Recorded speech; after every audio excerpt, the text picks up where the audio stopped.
Hello juniors, இன்றொரு தீர்ப்பு. Supreme court of India 2026 INSC 559 criminal appeal special leave petition மூலமாக போயிருக்காங்க. Mukesh Kumar Yadav versus state. ஸ்டேட்டுங்கிறது union territory of Andaman and Nicobar islands. ஜட்ஜி KV Viswanathan அவர்கள் இந்த இடத்துல பார்த்தீங்கன்னா ஒரு அக்யூஸ்டுக்கு வந்து தண்டனை கொடுக்கும்போது அதற்கு முன்னாடி உங்களுக்கு நான் குற்றவாளின்னு தீர்ப்பளிச்சிருக்கேன், அதை பற்றி நீங்கள் என்ன சொல்கிறீங்கன்னு கேள்வி கேட்பாங்க. அது கண்டிப்பாக கேட்க வேண்டும், மேண்டட்டரி.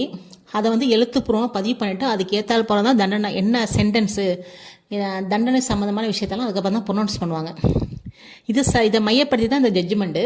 இந்த இடத்துல 3 கோர்ட்டு இன்வால்வ் ஆகுது. அதாவது ட்ரையல் கோர்ட்டுங்கிறது செஷன்ஸ் கோர்ட்டு, அதுக்கடுத்து ஹைகோர்ட், அதுக்கடுத்து சுப்ரீம் கோர்ட்டு.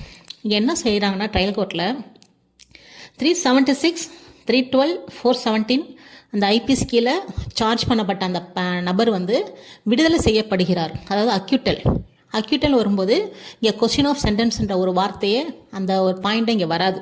சரிங்களா? அதுக்கப்புறம் ஹைகோர்ட் போகிறாங்க.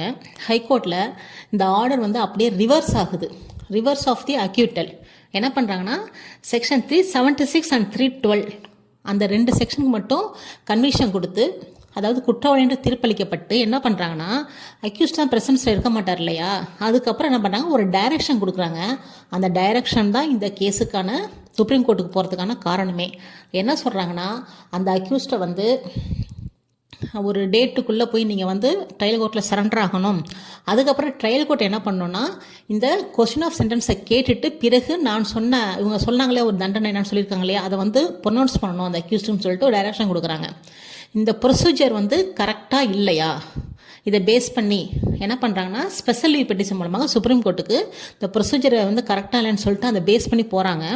அப்போது அங்கே என்ன முடிவு பண்ணுறாங்கன்னா செக்ஷன்ஸ் பார்த்தீங்கன்னா 386 subsection A of CRPC, the 377, 378 CRPC, 360 CRPC, 235 1 and 2 CRPCலாம் observe பண்ணிவிட்டு அவங்களோட என்ன முடிவு பண்ணுறாங்கன்னா அந்த ஏற்கனவே ட்ரையல் கோர்ட்டில் அந்த பையனை கொஸ்டின் சென்டென்ஸ் கேட்கவே இல்லை, ஏன்னா அங்கே அக்யூட் பண்ணிட்டாங்க. இப்போ இங்கே ஃபஸ்ட் டைம் இப்போ தான் இங்கே ஹைகோர்ட்டில் தான் கன்விக்ஷன் கொடுக்குறாங்க.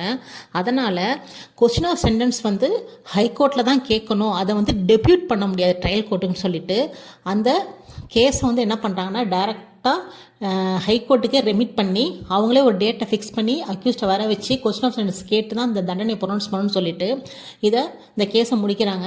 இந்த கொஸ்டின் ஆஃப் சென்டென்ஸுங்கிறதா இங்கே மெயின் மேட்டரே. இதை ட்ரையல் கோர்ட்டுக்கு அவங்க அனுப்பக்கூடாதுன்னு சொல்லிடுறாங்க. இதுதான் இந்த ஜட்ஜ்மெண்ட்டு. படிங்க, உங்களுக்கு புரியும்.